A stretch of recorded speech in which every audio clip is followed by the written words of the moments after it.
Day, huh?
We did our best.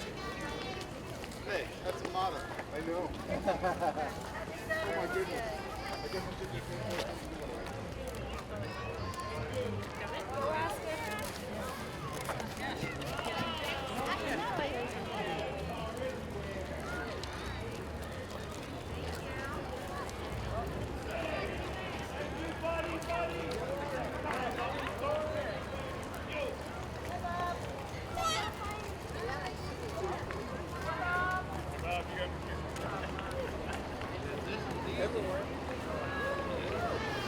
everybody needs to know.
All right, thank you all for coming this morning. We got a beautiful day. It's been a while since we had a Veterans Day parade, so I want to thank all the veterans that came out today and your family members and the support that we have here today.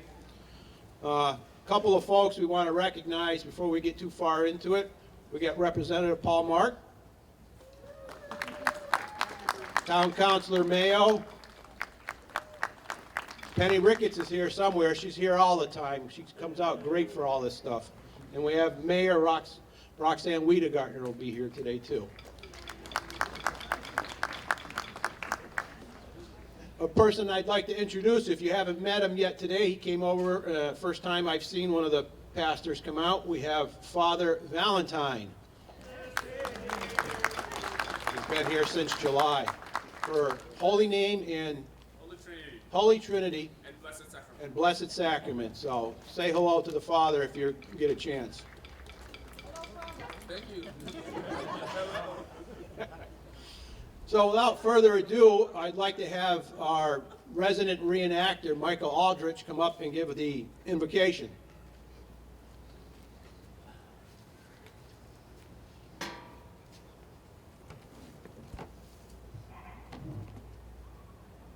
Dear Lord, today we honor our veterans.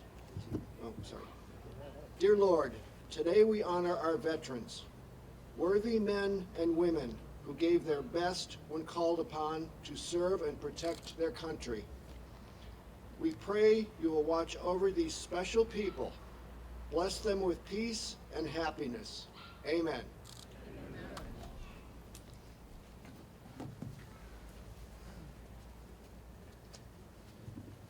Now, if you'll join me in saying the Pledge of Allegiance before we get to our speakers.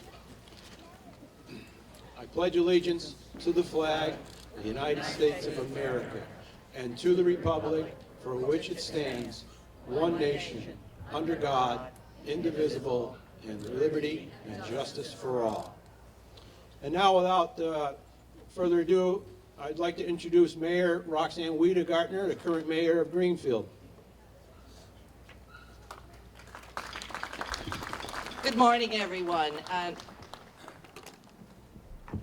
Okay.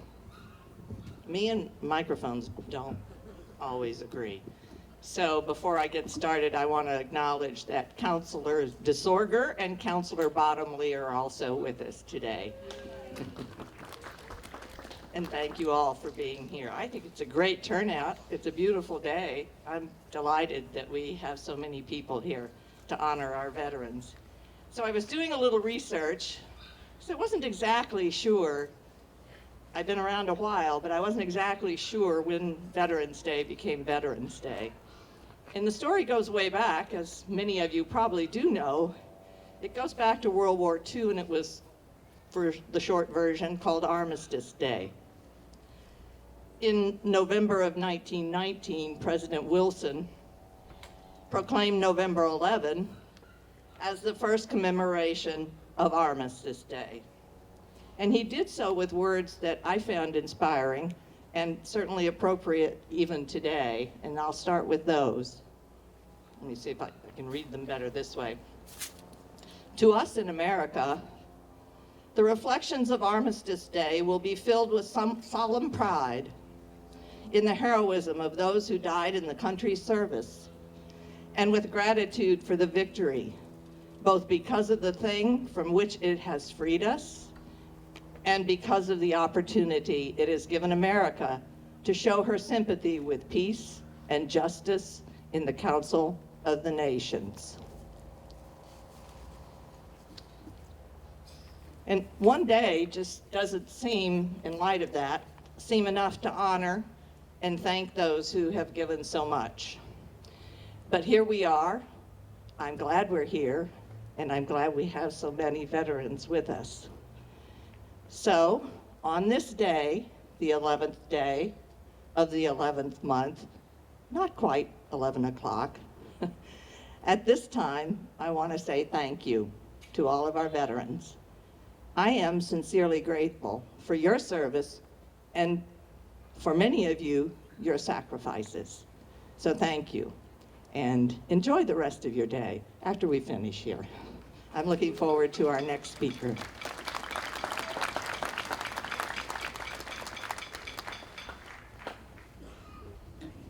So, as I get ready to introduce our guest speaker today, a couple of things I'd like to acknowledge. You know, our veterans that we have to come and speak to us, either it's for Veterans Day or Memorial Day, there's different types of service that we have out there, obviously. The one thing that we hadn't had in the last few years, and I can't remember in the 10 years that I've been here, is having a female speaker. So this year we made a concerted effort to find a military retiree who had been in the service for 20 plus years, who lives in the area, and in this case was a female. And I don't want to make a big part about being a female because we're all veterans, but I just want the Girl Scouts and the Brownies to realize that this is a female that you can look up to as I read you her bio. So if any of you want to ever join the service, she's the person you want to be.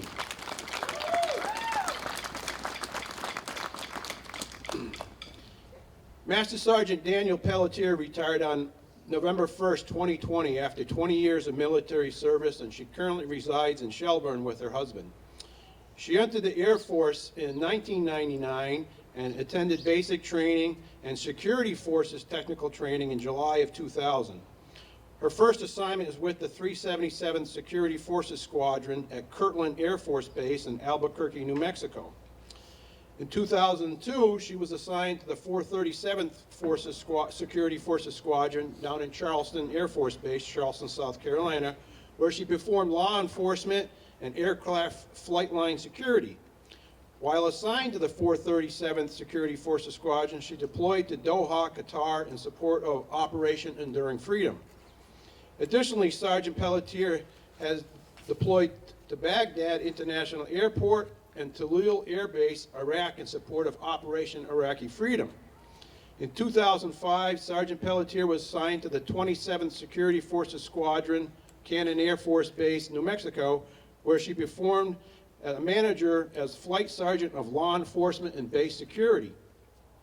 Additionally, she was selected on multiple occasions to provide security for the presidential aircraft at Fort Hood, Killeen, Texas, in support of Operation Noble Eagle. In late 2005 to mid-2006, Sergeant Pelletier was deployed to Camp Bucca, Iraq, in support of Operation Iraqi Freedom. While at Camp Bucca, Sergeant Pelletier provided direct supervision over 900 Iraqi detainees at the world's largest internment facility. So she was in charge of POWs, or high visibility targets that we would capture. In 2007, Sergeant Pelletier decided to take a break in service. Well, you know how that goes. After a few months, you start to miss the camaraderie and the duty. So she came back after 5 months to re-enlist in 2007 and was assigned as an active duty member of the Guard and Reserve at Westover Air Force Base in Chicopee. She performed a variety of tasks that included patrolman, desk sergeant, flight sergeant. After a long 11 years, Sergeant Pelletier was selected as Command Support Services, directly enhancing the administrative function capabilities. Sergeant Pelletier was responsible for processing over $1 million in travel vouchers and finalizing evaluation reports, and securing funds for joint support personnel to aid in mission requirements. Sergeant Pelletier is currently retired after serving as a key spouse for the 439th Security Forces Squadron, looking after family members of deployed service members. And then just this morning, I said, well, what are you doing? You retired? No, she's back working at the base as a civilian, helping veterans or helping military members process their orders and their travel vouchers. So she just can't get enough of it. So I'm glad to introduce retired Master Sergeant Danielle Pelletier.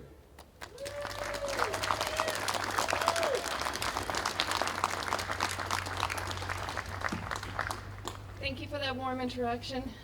Good morning, and thank you, community members of Greenfield, for having me here today in honoring of Veterans Day. Veterans Day is celebrated on the 11th of November because World War I ended on 11 a.m. on the 11th day on the 11th month in 1918. It is this day that we honor past and current members of the armed forces for their sacrifices to defending our country. But in true fairness, I feel that the members' sacrifices go more than just their enlistment. When I joined the military 21 years ago at the young age of 18, I was more looking at the educational benefits and ability to travel more than anything else. But it took no time at all for me to realize that the inability to be around family when I wanted put a strain on the family dynamics. Certain family-centered holidays such as Christmas and Thanksgiving were replaced with a phone call and mailing out presents. I missed both my nephews being born, deaths of extended family members, and friends' weddings, but those were sacrifices I had to make and my family had to adapt to. My first deployment was nothing short of difficult. At the time, I was newly married and unprepared of what overseas living alone was all about. I made friends with some coworkers who acted like big brothers and protected me, but also gave me the feeling of military family. My family at home also adapted to my change, sending me food-sealed birthday cake for my 21st birthday, along with a container of frosting, sprinkles, and candles. My mom even got better by going through the local school system to send care packages with handwritten letters on a weekly basis. Another lesson learned is how strong an individual needs to be to enter the military, and not necessarily physically strong. Probably the hardest part is the mental aspects and how to process the world going on without you there. I can realize now that I didn't handle it well. Well, I didn't handle it at all. When something was painful, I went through it and tucked the emotions away in a mental box to deal with never again. Going through and processing those feelings and events were too harmful, and well, being in the military made me feel vulnerable. Those qualities that being a military in a predominantly male career field, I refuse to be viewed as. And while my story is unique, it applies to most that wear the uniform. Now being retired, it's strange how much I miss it. I miss the clothes that were already selected for me, my schedule already prepared, and most of all, the military family. I've seen some careers blossom with my guidance, and that truly is the best feeling. Before I departed, my flight referred to me as Mama Bear, because I made them feel protected from the outside, but I owned putting them in check if they needed to be. I feel thankful for the years that I've spent in the military and believe it wouldn't be the same without that experience. Thank you all for having me here today, and God bless our troops near and far.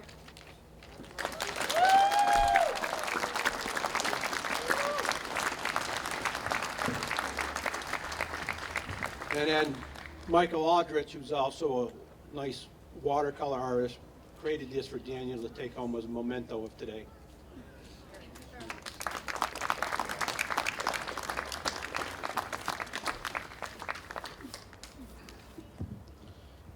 Thank you for those remarks, Daniel. Sergeant Phelps, if you could please present the wreath to the Vietnam Memorial.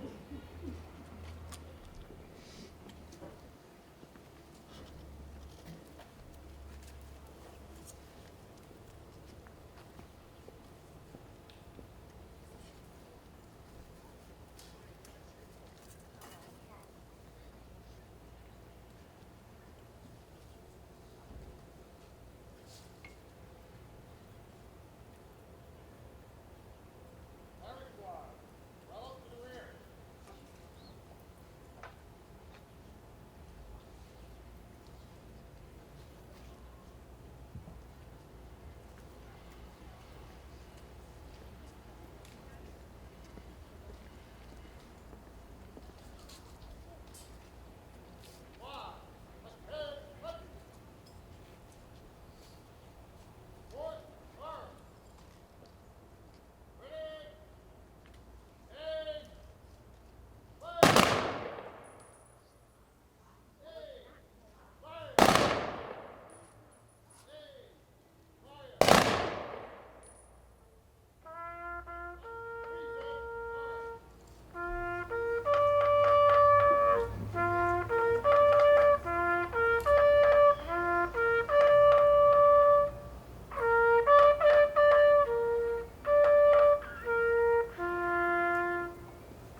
Now the high school band will play the national anthem.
So you that are here now today, we've been handing out these Vietnam books to all our Vietnam veterans and their family, and we've pretty much saturated Franklin County between us and the DAV and VFW. So we've got a lot of these books left that we got from the state. They're free. If you don't have one, please help yourself to one of these books, and you're not going to run out. I got a bunch more. We'll bring over more from the office. So please, if you're interested in Vietnam history, there are very good interviews in there, and there's a DVD in the back too. So it's a very good book if you're interested in the history or you have a family member that served in Vietnam.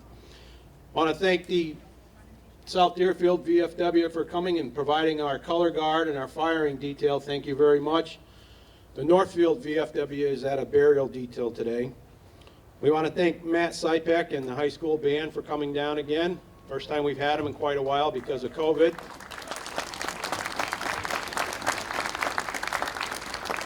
So every year we have a lot of people that give donations to the Veterans Office so we can help some of our veterans and their spouses out. And this year I want to make sure I mention that Thomas Memorial Golf Course gave us $1,200 in food gift cards here recently from their tournament they had. So that was fantastic.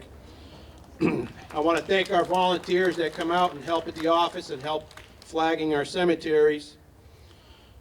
This year the Elks won't be having coffee in the morning here, but what they are going to have, they wanted me to announce, is there'll be a meal at the Elks for veterans and one guest from noon to 1 p.m. today. So instead of the coffee and donuts that they normally do because of COVID, they're just doing a meal for a veteran and one guest for anybody that's interested in that. So now we'll retire the colors.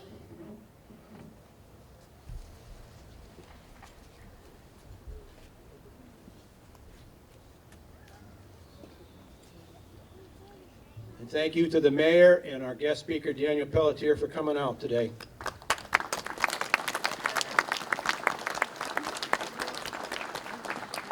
And you brownies and Girl Scouts, you ought to say hi to Danielle before you guys leave today. And that's it. Thank you for coming out.